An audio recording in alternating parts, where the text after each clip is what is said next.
इस कार्यक्रम के पुण्यार्चक हैं शौर्या जैन एवं रियांश जैन, दिल्ली। स्वर्गीय श्री जयघोष अप्पा साहेब कद्दू की पुण्य स्मृति में धर्मपत्नी श्रीमती संजीवनी कद्दू, पुत्र एवं पुत्रवधू डॉक्टर सिद्धांत, डॉक्टर ऋचा, पुत्री एवं दामाद डॉक्टर गीतांजलि, डॉक्टर पराग, पुत्री एवं दामाद डॉक्टर दीपांजलि, डॉक्टर अरिहंत, नाती तनिष, यशवर्धन एवं समस्त कद्दू परिवार।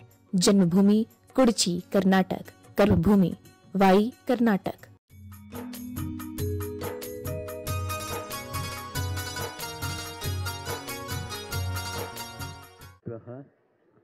ओम नमः सिद्धेभ्यः, ओम नमः सिद्धेभ्यः। अहिंसा परमो धर्म की। आचार्य गुरुवर्षी ज्ञान सागर मुनि महाराज की। एक समय था,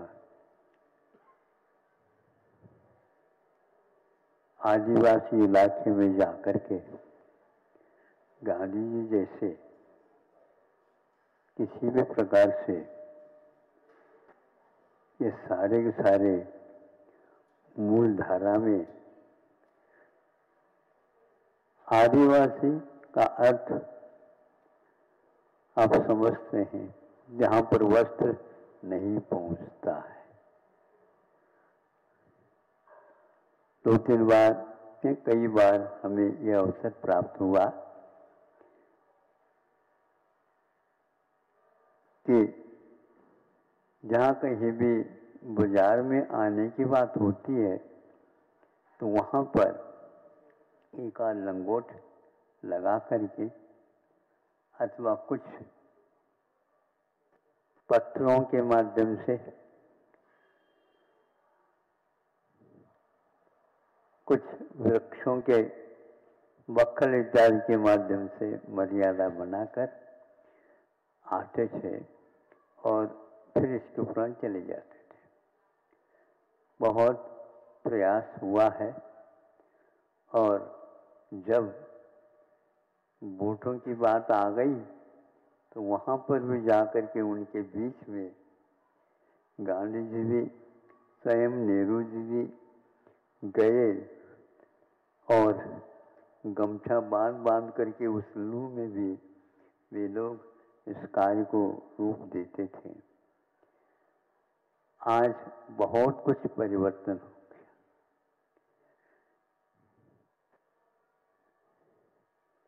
विदेश में एक बार, कौन सा देश है मुझे याद नहीं रहा, लेकिन फिर भी वहाँ के पढ़े लिखे सभ्य सभी एक समूह बना करके, उसमें 100-200 व्यक्ति होंगे, पूरे के पूरे नग्न रूप में वहाँ जुलूस निकाला गया। इसको देख करके क्यों कोई भी असभ्य कार्य होता है तो सभ्यों के सामने कुछ कहा नहीं जाता, क्योंकि वो सभा में बैठने योग्य है क्या नहीं मैं नहीं जानता। शब्द की उत्पत्ति ऐसी होती है जो सभा में बैठने योग्य हो। तो उन्होंने यह प्रदर्शन कराया, फिर बाद में वो आया हमारे सामने लेख के रूप में, उसको पढ़ा। और कुछ नहीं, मनुष्य दूसरे को मार करके अपने पेट को भरने का कार्य लोग थे। बहुत कुछ खाने पीने के लिए चीजें हैं और वो दूसरे के जीवन को नष्ट करके ही करें, ऐसा कोई नियम नहीं, क्योंकि इससे पशुधन का अभाव हो रहा है और इधर शाकाहार का नाश हो रहा है। दोनों बातें बनती थी। इसको देख करके, और वह विदेश में इस प्रकार की क्रांति का एक रैली वहाँ पर निकली थी। आज आप लोगों को याद होगा जब सत्याग्रह प्रारंभ हुआ था, उस समय की बात।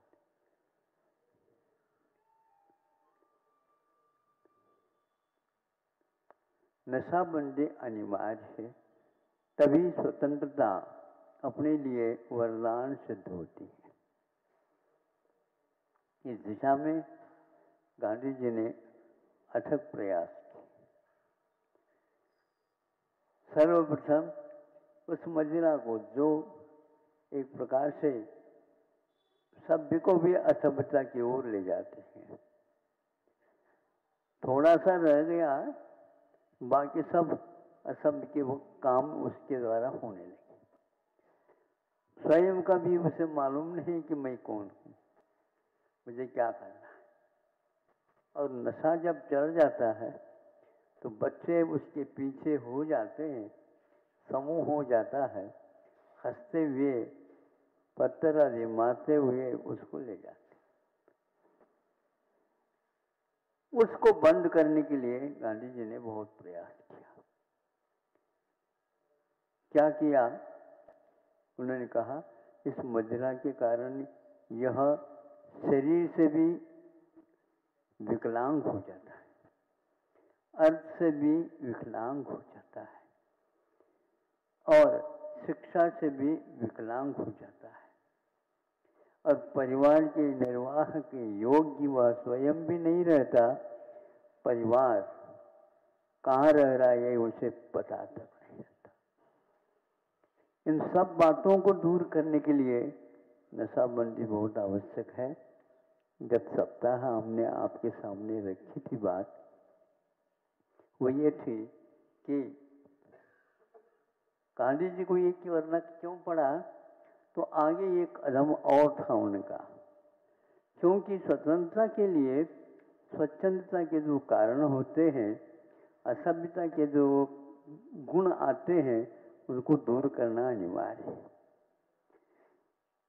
तो शराब यदि बंद करना है, नशीली चीजें बंद करना है, तो उनका कहना था कि आप शराब की दुकान की ओर ही मत जाओ।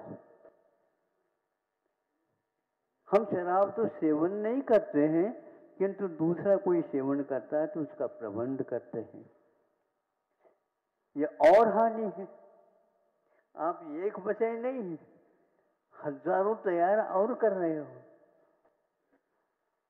और सरकार को भी आज इसका लोभ आया।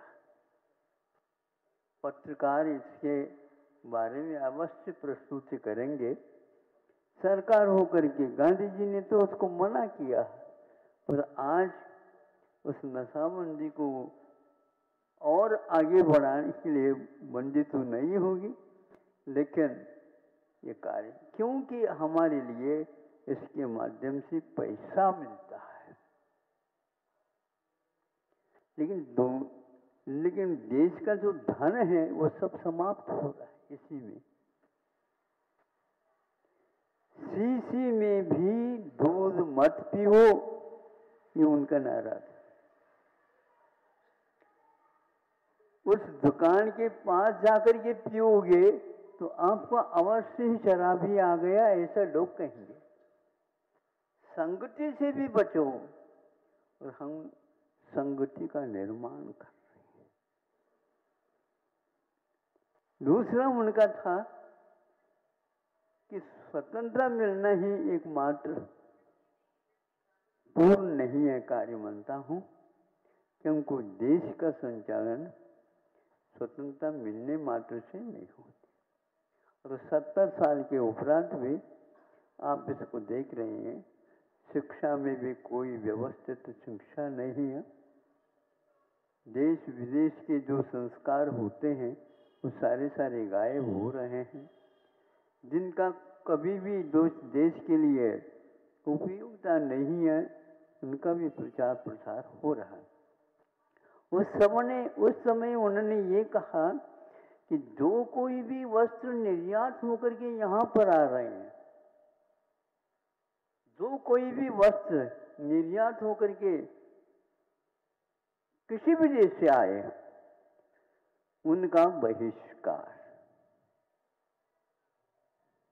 आज नेता लोग भी वही पहनते, बाकी जनता तो ठीक ही। क्यों ऐसा कहा?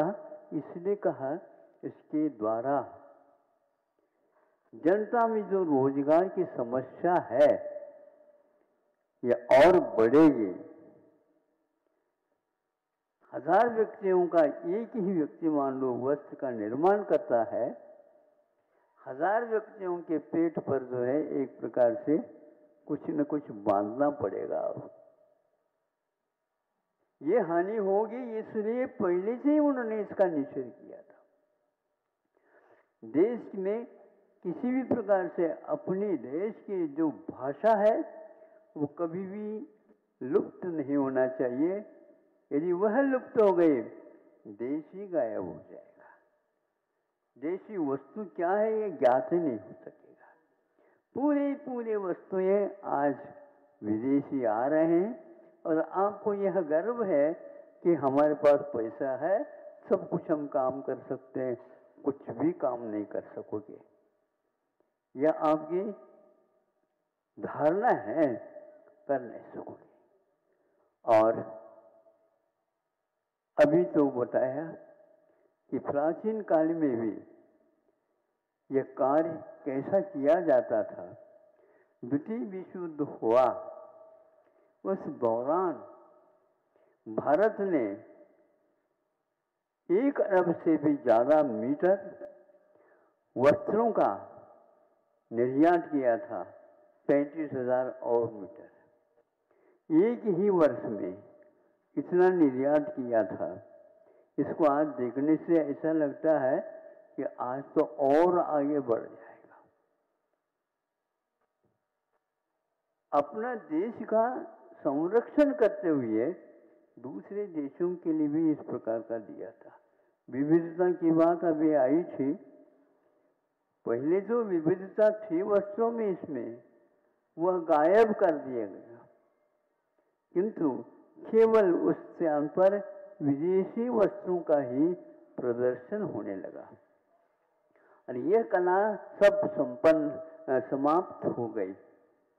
इस कला के हानि होने के कारण आप लोगों की दशा आज यह बन गई। जो कोई वस्त्र विदेश से आ रहा है वह केमिकल से ही निर्मित है, उसमें खूब डाल दिया जाता है और वह अब आपके लिए स्वास्थ्य की दृष्टि से, मानसिक दृष्टि से भी वह हानिकारक है, ये सिद्ध हो रहा है, वैज्ञानिक तथ्य है।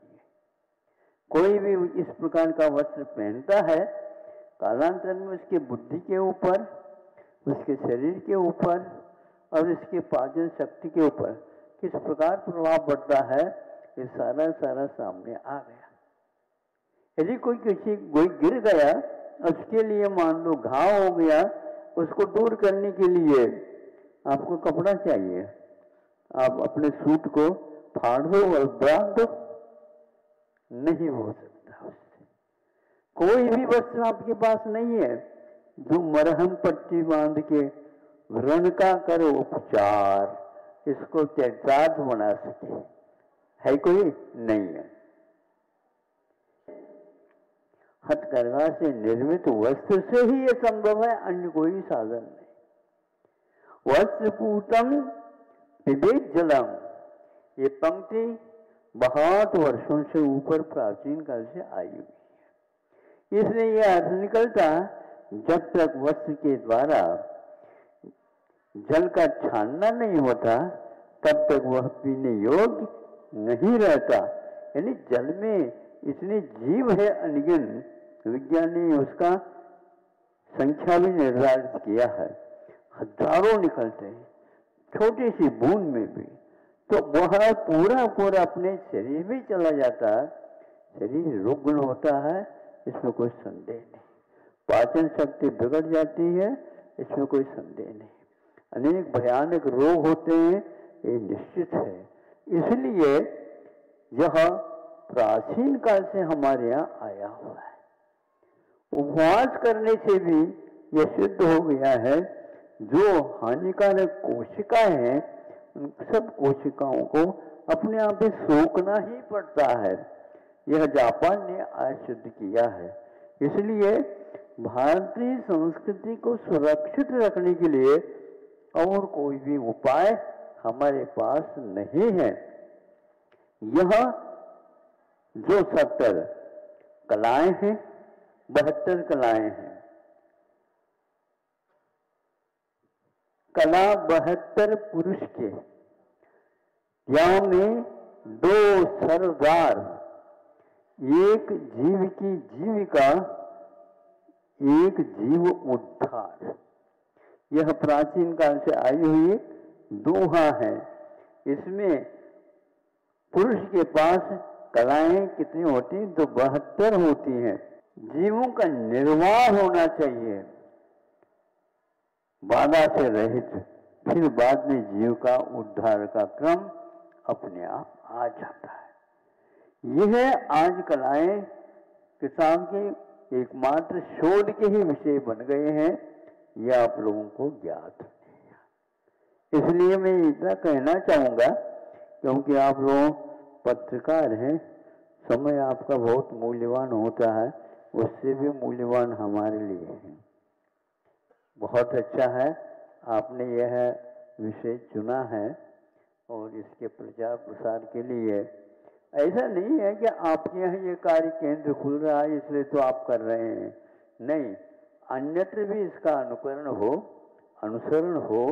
और जो गरीब हैं, अपने परिवार को संभाल नहीं पा रहे हैं और पुरुष वर्ग इसमें सहयोग भी नहीं दे रहे हैं, उनके लिए ये सोच करके किया जा सकता है। यहीं पर महाराष्ट्र में एक बात और सुनिए कि यहाँ पर किसान लोग भी आत्महत्या करते हैं। उसका कारण ये की है कि उनको जो वो फसल उगाते हैं और बीज बोते हैं आदि करते हैं, किंतु वृष्टि समय पर नहीं होने से अथवा अतिवृष्टि होने से अथवा और कोई रोग इत्यादि पड़ने से उनका वह फसल नहीं आती है। उनको जो कर्ज ले करके ये कार्य कर रहे थे उसमें उनको कोई सहारा नहीं मिलता। यदि किसानियत के साथ साथ, कृषि के साथ साथ एक और कोई भी उनके लिए सशक्त उपाय हो तो उन दोनों के माध्यम से वह अपना 1 वर्ष बहुत ही अच्छा गुजार सकता है। इसलिए यदि इस गरीब इलाके में भी यह कार्य होने लग जाएगा तो अवश्य ही यहाँ पर उसका नतीजा परिणाम निकल सकता है। प्राचीन से प्राचीन ग्रंथों में भी आप इसके उल्लेख पढ़ सकते हैं और इसके माध्यम से कैसे वो लोग आगे बढ़ते थे और मांगने की बात नहीं होती थी और केवल इसके बदले में विदेश से वो क्या ले आते थे, तो कोई चीज का आयात नहीं होता था भारत में। फिर क्या लाते थे बेचने के उपरांत? वह सोना, चांदी, हीरा, मोती, माणिक आदि यह बहुमूल्य वस्तुओं को ही ले आते थे। आज कंकर भी नहीं मिलते आप लोगों की, ये स्थिति हो गई है। और भी बहुत कुछ कहना है भारत के विषय में, जो कल नहीं परसों भी कहा था। अमेरिका ने जैन तत्व क्या है इसके बारे में 40 विश्वविद्यालयों को खोलने का निर्णय लिया है। कितने? 40 विश्वविद्यालय। उनके यहाँ सैकड़ों होंगे, उनमें से छांट करके 40 विश्वविद्यालय जिनमें जैन तत्व क्या है इसके बारे में शोध सहित कार्यक्रम 4.5 अरब 450 करोड़ रुपये का व्यय करने का निश्चय किया है। प्रारंभ में 150 करोड़ वो लगाएगा। अब सोचिए भारत के इतिहास में क्या क्या था और आज उनको वह विस्मय हो रहा। उस समय केवल जर्मनी ही ऐसा देश था जिन्होंने यहाँ के संस्कृत साहित्य को ले जा करके और अपने यहाँ उसके ऊपर शोध करके बहुत कुछ बनाया है। वैज्ञानिक दृष्टि से देखा जाए ये सभी विज्ञान वर्तमान में जो है वो पूरा भारतीय यहाँ से उचट करके गया है। यही की छांटे हैं और उसके कार्यक्रम आपके सामने दिखा रहे हैं। इसलिए गुरुजी ने भी हमें यही कहा था कि वस्तुतः भारतीय इतिहास पढ़ने के योग्य है, केवल पढ़ने तक सीमित नहीं, उनको उसके जीवन में उसका वो स्थान मिले और उस स्थान का सभी लोग लाभ भी ले सके। एक बात और कहनी है, जहाँ कहीं भी आप लोग वस्त्रों का निर्माण देखते हैं तो वहाँ पर मुख्य रूप से ये देखना आवश्यक होता है कि उसमें जो वर्तमान पद्धति के अनुसार वस्त्र बनता है उसमें क्या क्या जो स्पर्श करने योग्य भी नहीं उन वस्तुओं का स्पर्श हो जाता है। ये किसी को मालूम नहीं, लेकिन कंपनी अच्छे बड़े बड़ी कंपनियों से मिलने से ये ज्ञात होता है।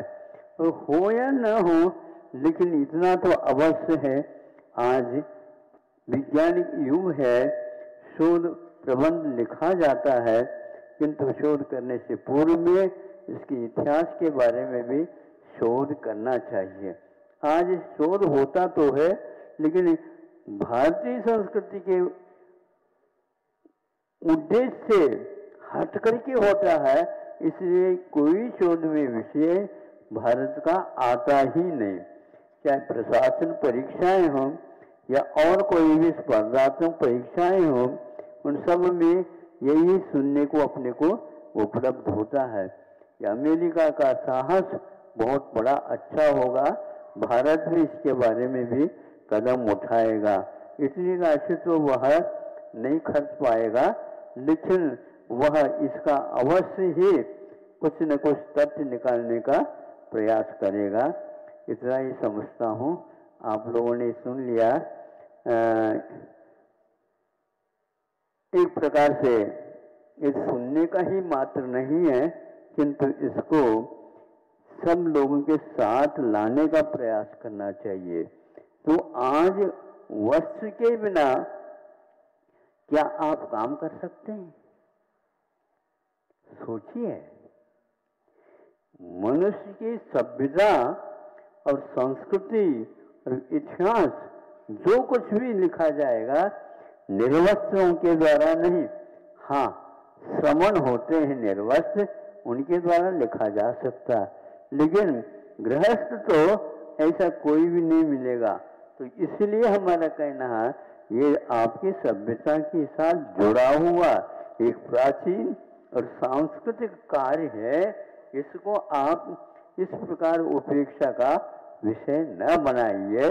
और इसके लिए प्रत्येक घर में एक वहाँ पर से सुना था, आज भी आसाम में जो बुनकर हैं वहाँ पर क्या होता है, हमारे लड़के को जब किसी वर्ग का शोध करेंगे, हम गवेषणा करेंगे, उससे पहले ये पूछना अनिवार्य है, जिसमें हम अपने लड़के को भेज रहे हैं वहाँ पर पति को हथकरघा काम आता है क्या नहीं पूछ लेना।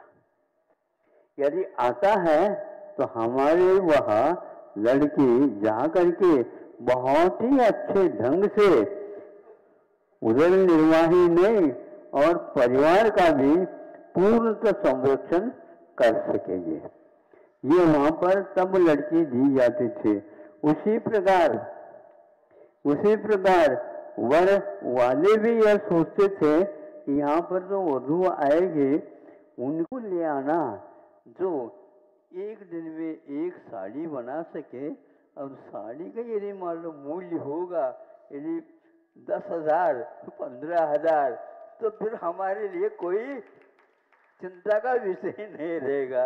ये पढ़ करके मुझे अकेले बैठे बैठे भी हंसी आ गई। यह इतिहास लिखा हुआ है, लेकिन आज किसी को मालूम ही नहीं है। ये स्थिति है, इसीलिए आप घबराए ही नहीं। कितने चाहिए आपको वस्त्र, वो पूरा पूरा भारत ही देने योग्य है।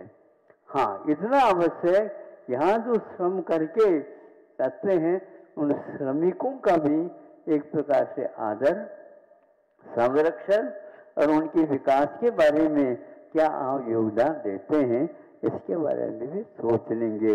ज़्यादा तो नहीं, इतना अवश्य। खादी का इतिहास एक पुस्तिका मिली अपने को, लगभग उसका प्रकाशन हुआ था 8-10 ईस्वी में हुआ था। ये पहले दशक में ही इसका हुआ था प्रकट, और इसके प्रस्तावक संभव है, याद आ रहा है, जवाहरलाल नेहरू जी के पिताजी मोतीलाल जी थे। जवाहरलाल जी ने इसकी उपेक्षा कर दी और उनके पिताजी ने सर्वप्रथम इसकी आरती उतारी है। आप जाकर के देखो तो सही उसमें क्या लिखा है। ऐसे ही सैकड़ों किताबें हमारे इतिहास के आज भी हैं वहाँ पर। उनमें महाराष्ट्र से ये किताब हमें उपलब्ध हुई थी। सब लोग कहने लगे महाराज हमें तो मिली नहीं, आप तो लाइब्रेरी में कोष में चले जाते हो, कैसे मिलेगी? वो पुस्तकालय में ही मिल सकती है। ये सुन करके बहुत अच्छा लगा। और आप लोगों को कैसा लगा बता? बहुत अच्छा। अहिंसा परमो धर्म की। नमस्ते नमस्ते नमस्ते। ओम नमः सिद्धेभ्यः, ओम नमः सिद्धेभ्यः, ओम नमः सिद्धेभ्यः। अहिंसा परमो धर्म की। आचार्य गुरुवर से कुंद कुंद भगवान की। आचार्य गुरुवर से ज्ञान सागर मुनि महाराज की। जय परम पूज्य संत श्रोणी आचार्य भगवान विद्यासागर जी महामुनि राज जी की। समस्त आचार्य संघ की।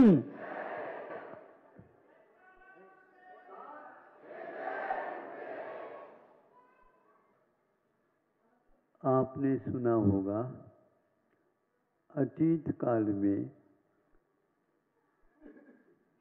सेना किस प्रकार अपनी रक्षा करते हुए रणांगन में कूदती है और एक हाथ से वह अपनी रक्षा करती है और एक हाथ से जो विपक्ष है, जो विपरीत मार्ग पर है, उसके ऊपर तलवार का प्रयोग करती। ये दोनों हाथ राजा महाराजाओं के काम में लगे रहते।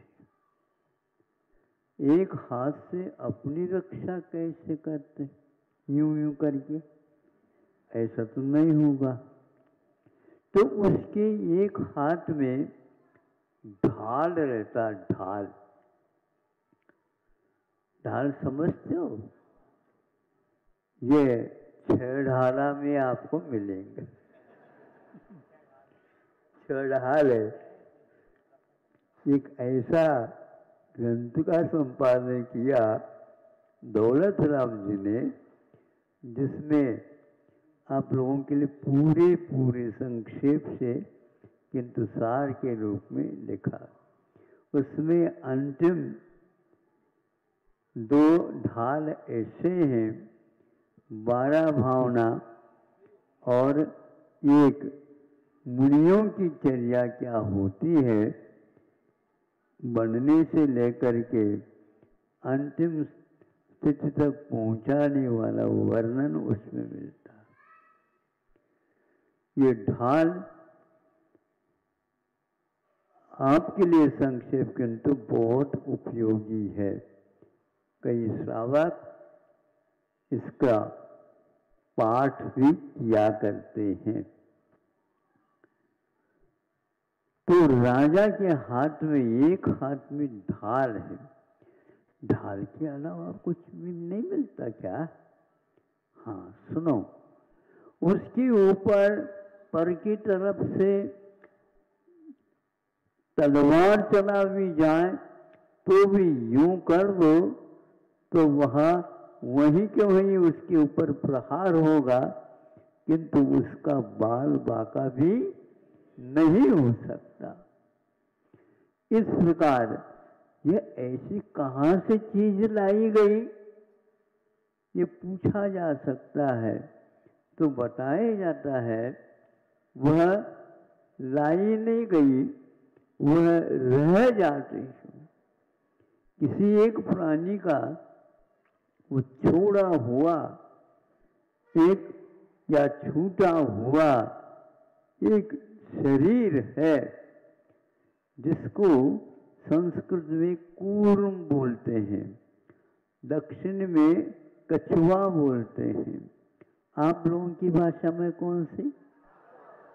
कासो। हाँ, कासो कासो। हाँ, आमे आमे आसो। तो वह क्या विशेषता है उसमें? जब एक स्थान से दूसरे स्थान पर बहुत धीमी गति से चलते हैं, एक खरगोश की गति होती है और एक कछुए की गति होती है।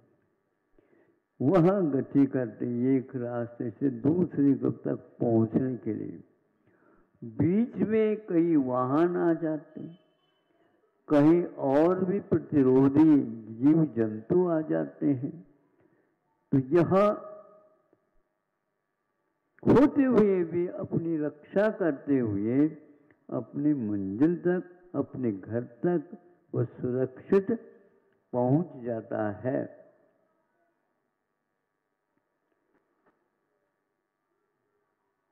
पूछने वाला पूछता है, ऐसी कौन से वह नाम कर्म है उसका जो कवच के रूप में उसे आजीवन अपनी रक्षा करता रहता है। आचार्यों ने श्रवणों के लिए और श्रावकों के लिए इसकी उपमा दी है। वो कैसे बच जाता है? तो वैसा नहीं बचता। सारे अंग उपांग में इतनी कठोरता उसकी नहीं रहती है, पीठ में भी कुछ भी नहीं रहती, किंतु वह एकमात्र उसकी पीठ जो होता है उसके ऊपर ही यह विशेष रूप से ध्यान दिलाया गया कि वह जिस प्रकार अपने प्रतिपक्ष को आ जाता मारने के लिए तैयार होता है, उसी समय वह अपने 4 हाथ रहते या 2 हाथ और 2 पैर या 4 पैर रहते हैं और अपने मुख को भीतर कर लेता है और अपने हाथ पैरों को भीतर करके वहां पर बैठ जाता है। उसको हिलाना चाहे तो एक संवाद मिला था और ये बिल्कुल सही है कि एक सिंह 2 सिंह हो जाते हैं और उसको खाना चाहते हैं, किंतु वह उसको पलटा तक नहीं सके। पूरी शक्ति लगा करके सिंहों की शक्ति लग गई, बार बार उसको ऐसे मुक्का को आदि देना चाहा, कुछ भी असर नहीं, अपने हाथ में दुखने लगे उनके। फिर धीरे से रवाना हो जाते हैं, दोनों तीनों सिंह भी उसमें हार जाते हैं।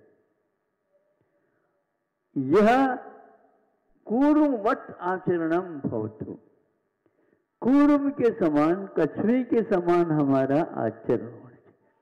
5 इंद्रियों के दास बने हो, तुम्हारी रक्षा कैसी होगी? उस कछुए से सीख लो। वो कछुआ कहता है, मेरे गुण तुम्हारे भीतर आ जाएं, तुम्हें मुक्ति मिलने भी देर नहीं लगेगी, अवश्य मुक्ति मिलेगी। ताली बजना वालों को भी मुक्ति मिलती है, लेकिन उसकी तालियां बज रही आज। तो मुनि महाराज अपने इंद्रियों को वश में रखते हैं उस कछुए की भांति। इससे क्या होता है? इससे आश्रव रुकता है, संवर बढ़ता है, भीतरी कर्मों की निर्जरा होती है, मोक्ष मार्ग सुरक्षित अपना रहता है।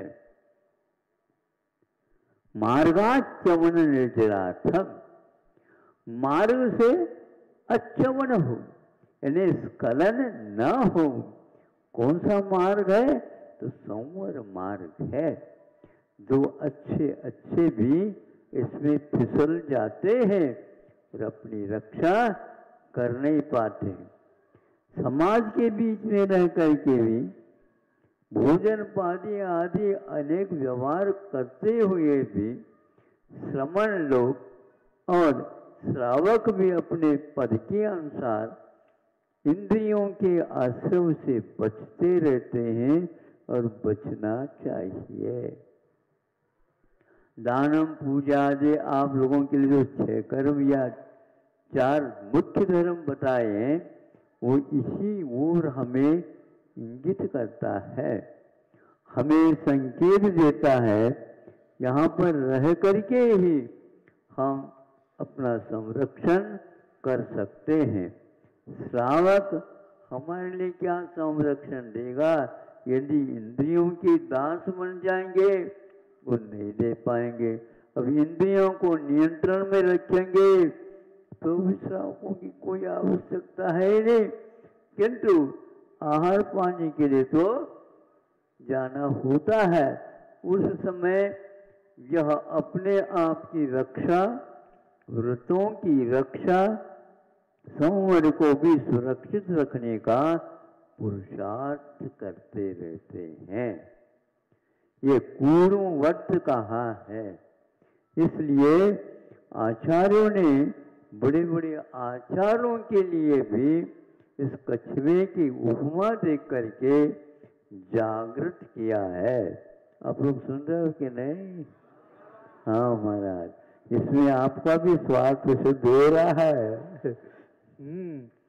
इस प्रकार आपको सब, जैसे दुकान में ग्राहक दूर दूर से आते हैं, माल खरीदने आते हैं और आप उसको बेच भी देते हैं, किंतु वो मांसाहारी भी हो सकते हैं और भी हो सकते हैं, किंतु उससे केवल व्यापार के उद्देश्य रख करके आप लोग उससे भी बच जाते हैं। कोई शराबी आया, शराब पी कर गए तो हम कैसे करेंगे, पहचाने कैसे? तो बस इतना ही है, आप उसके साथ व्यवहार इस ढंग से कुशलता पूर्वक करेंगे जिसके द्वारा अपना अर्थ भी विकास को प्राप्त हो, हमारे काम में आए। इस उदाहरण से हमें लगता है कि हमारे उदाहरण देख करके संसार के लिए क्या उद्बोधन मिलता है। तो आचार्य कहते हैं कि ऐसे संसार को जो राग में, द्वेष में इत्यादि में डूबा है, विषय और कषायों को सुख का साधन मानता है, उसके लिए कहे सीख गुरु करुणा धार। करुणा को धारण करके हम लोगों के लिए सीख देते हैं। यह दौलत राम के द्वारा लिखी हुई पंक्ति ही है, क्योंकि ये करुणा के साथ जब कह देते हैं, सुनने वालों को भी लगता है इनको क्या पड़ी है, क्या स्वार्थ है। हमारे कल्याण के बारे में भी सोचा जा सकता है, क्यों नहीं सोचें? वो स्वयं जनता सोचेगी और आपका कर्तव्य है, जिस प्रकार आपको दिशा बोध मिल गया, मार्ग मिल गया, दूसरे का सहयोग मिल गया, तभी आप काम करते हैं। आपके लिए कैसे सहयोग मिल रहा है? किसान समय पर बीज यदि नहीं बोता तो आप नोट का बंडल खाओ जैसे गैया खा जाती है, उससे पेट भर नहीं सकता। हाथ पाव आटा चाहिए, यही एकमात्र। अब वह उत्पन्न करता है, अपने स्वयं के लिए भी करता है, लेकिन साथ साथ दुनिया को भी अपने निगाह में रखता है। उचित वह अपना वेतन लेकर के और आपको बेच देता है। उचित वेतन दे करके उस दुकानदार को या किसान को भी आप संतुष्ट कर देते हैं।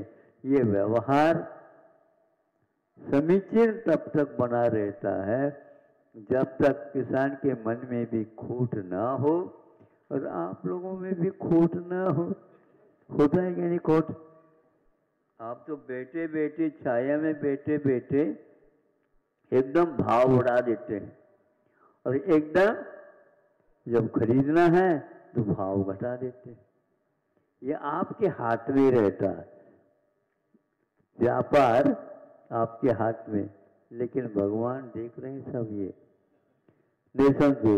और किसान भी देख लेता, देखो अभी तक तो घटन बढ़न भावों में नहीं हुआ और आज हम आपके यहाँ गाड़ी लेकर के भर करके आए हैं और आपने बिल्कुल सस्ता बना दिया। ये आप सोच लो। फिर भी वह कुछ भी नहीं कर सकता, क्योंकि हम अपने घर में इसको रख नहीं सकते, क्योंकि यह बाहर देने योग्य है। इस प्रकार हमें भी आता है कि भैया ये लोग आए हैं, थोड़े बहुत प्रोविजन इनको दे दो। आपका समय तो हो गया है, कल तो 3 मिनट ज़्यादा हुआ था, इसलिए ध्यान में रखो। आज नए नए आ जाते हैं, इसलिए पुनः प्रतिदिन कहना ही पड़ता है। थोड़े में भी आप लोग बहुत कुछ फल पा सकते हो। थोड़ा पुरुषार्थ करो, अपने इंद्रियों के ऊपर नियंत्रण रखो और अपने मन के ऊपर सर्वप्रथम नियंत्रण रखो। उछल कूद करता रहता है, नहीं समझे? बछड़े को गैया कैसे पालती है? उसके गले में अभी पट्टा नहीं बांधा, रस्सी नहीं बंधी, बंधने की कोई आवश्यकता नहीं। उसकी रस्सी का काम स्वयं गैया करती रहती है, रंभाती है तो वो भागता आ जाता है, नहीं समझे? आगे तो जो भाग करके दौड़ भी जाता है, फिर इसके उपरांत पुनः आ जाता। इसी प्रकार मन का खेल है। मन को नियंत्रण रखना, आंखें बंद करना आसान है, कान भी नहीं सुनना आसान है, हाथ पैर अपने नियंत्रण में रखना आसान है। सब कुछ आसान होते हुए भी आसमान को छूना भी आसान है, लेकिन मन को बोलो, मन का नियंत्रण बहुत महाराज कठिन है।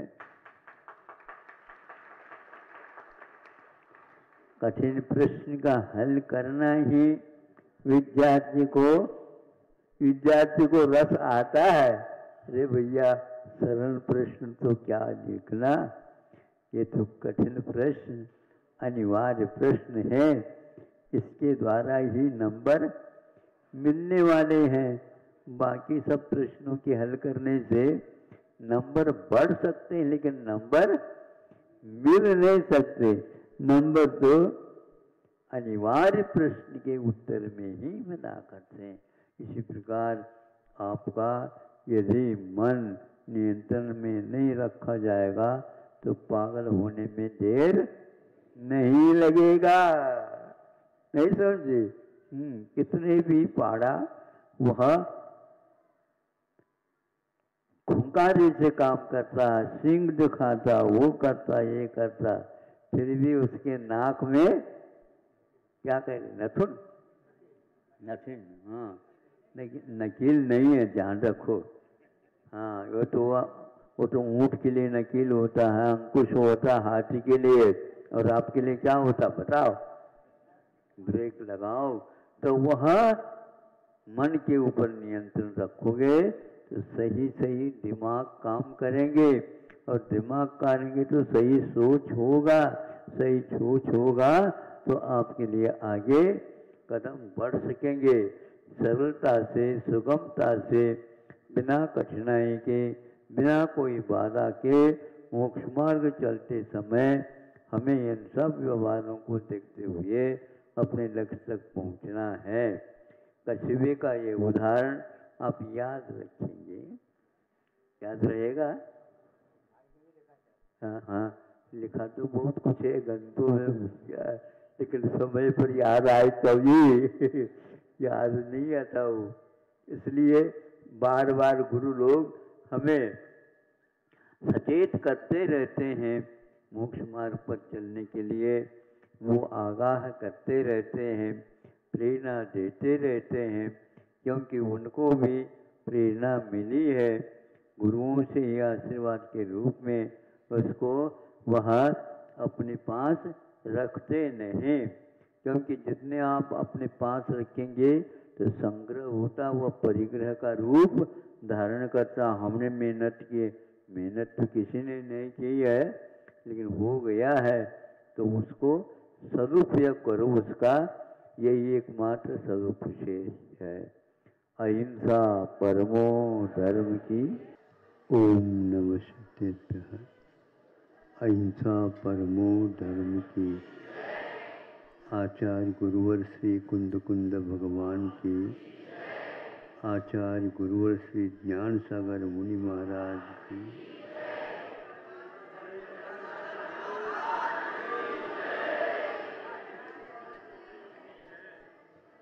संक्षेप से सारभूत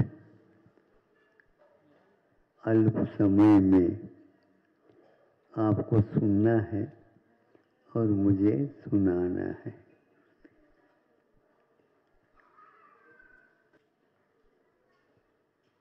ग्वाला गायों को चराने के लिए गया है और वह लौटने को है घर पर। बीच में एक महाराज जी का दर्शन हुआ। सोचता है इनके पास कोई कपड़ा भी नहीं है और ये यहाँ पर बैठे हैं, हवा चल रही है ठंडी ठंडी, किंतु वे ध्यान में मग्न है। जल्दी जल्दी गायों को पहुंचा करके देख ले ये काम कब तक बैठते। तो जा करके आया तो जो करते हुए बैठे थे, रात भर यहीं पर रहेंगे ऐसा लगता है। तो उसने सोचा मुझे भी रात भर इनके लिए चारों तरफ आग जला करके इनकी सेवा करना है, क्योंकि इतनी ठंड में तो हमें भी रहा नहीं जाएगा। तो ऐसा किया रात भर। अब कम से कम रात भर हमने सेवा की है, महाराज हमारे लिए आशीर्वाद अवश्य ही देंगे। और वह महाराज जी जो ही ध्यान से उठे और हाथ में पीछे ले नमो अरहंतानम कह करके आकाश मार्ग से चले गए। सोचता रहा रात भर हमने कर्तव्य निभाया, इन्होंने हमारे लिए कोई बताए भी नहीं। इतना अवश्य है नमो अरहंतानम कहा है, बस इसी को याद कर ले तो वह चला गया, क्योंकि महाराज भी चले गए। उसके आगे की कथा आप लोगों को ज्ञात है कि ऐसे निरीह मुनि महाराज रहते हैं, उनके मुख से एक शब्द भी निकलता है तो कल्याण हुए बिना रह नहीं सकते। अहिंसा परमो धर्म की। इस कार्यक्रम के पुण्यार्चक थे शौर्या जैन एवं रियांश जैन दिल्ली। स्वर्गीय श्री जयघोष अप्पा साहेब कद्दू की पुण्य स्मृति में धर्मपत्नी श्रीमती संजीवनी कद्दू, पुत्र एवं पुत्रवधू डॉक्टर सिद्धांत, डॉक्टर ऋचा, पुत्री एवं दामाद डॉक्टर गीतांजलि, डॉक्टर पराग, पुत्री एवं दामाद डॉक्टर दीपांजलि, डॉक्टर अरिहंत, नाती तनिष, यशवर्धन एवं समस्त कद्दू परिवार। जन्मभूमि कुडची कर्नाटक, कर्मभूमि वाई कर्नाटक।